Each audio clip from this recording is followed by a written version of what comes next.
ಬಹುಶಃ ನಾನು ನಿರೀಕ್ಷೆ ಕೂಡ ಮಾಡಿರಲಿಲ್ಲ ಈ ಮಟ್ಟದಲ್ಲಿ ಬಹುಶಃ ಒಂದು ಸರ್ಕಾರ ಮಾಡುವಂತಹ ಕೆಲಸ ಬಹುಶಃ ಒಂದು ಸಂಘ ಸಂಸ್ಥೆ ಕೂಡ ಮಾಡಬಹುದು ಅನ್ನುವಂಥದ್ದು ತೋರಿಸಿಕೊಟ್ಟಿದ್ದು ಯಾವುದಾದ್ರೂ ಸಂಸ್ಥೆ ಇದ್ರೆ ಅದು ಹಸಿರು ದಳ ಅನ್ನುವಂಥದ್ದು ಕೂಡ ಬಹಳ ಹೆಮ್ಮೆಯಿಂದ ಹೇಳಲಿಕ್ಕೆ ಬಯಸ್ತೀನಿ.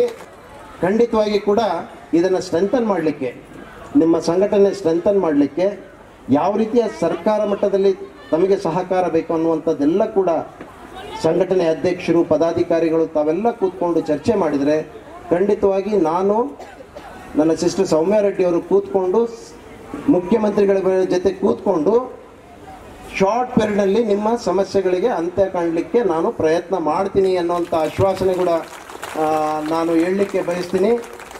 ಭಾಳ ಸಂತೋಷ ಆಗಿದೆ. ಬಹುಶಃ ನೋಡಿ ಆ ಮಕ್ಕಳಲ್ಲಿ ಟ್ಯಾಲೆಂಟ್ ಯಾವ ರೀತಿ ಇದೆ, ಅದ್ಭುತವಾದಂಥ ಟ್ಯಾಲೆಂಟ್. ಇವತ್ತೆಲ್ಲ ಪಾಪ ಎಲ್ಲ ಟ್ಯಾಲೆಂಟ್ ಇರ್ತದೆ, ಆದರೆ ಅವ್ರಿಗೆ ಯಾವುದೂ ಸಪೋರ್ಟ್ ಇರೋಂಗಿಲ್ಲ, ಅವ್ರಿಗೆ ಯಾವುದೂ ಪ್ಲ್ಯಾಟ್ಫಾರ್ಮ್ ಇರೋದಿಲ್ಲ. ಆ ಪ್ಲ್ಯಾಟ್ಫಾರ್ಮನ್ನು ಕಲ್ಪಿಸಿಕೊಡುವಂಥ ಕೆಲಸ ನಿಮ್ಮ ಸಂಘಟನೆಯಿಂದ ಆಗಬೇಕು ಅನ್ನುವಂಥ ಮಾತನ್ನು ಕೂಡ ನಾನು ಪ್ರಸ್ತಾಪ ಮಾಡಿ ಯಾವತ್ತೂ ಕೂಡ ನಾನು ನಿಮ್ಮ ಜೊತೆಗೆ ಇರ್ತೀನಿ ಅನ್ನುವಂಥ ಮಾತನ್ನು ಕೂಡ ನೀವು ತಿಳ್ಕೊಳ್ಬೇಕು.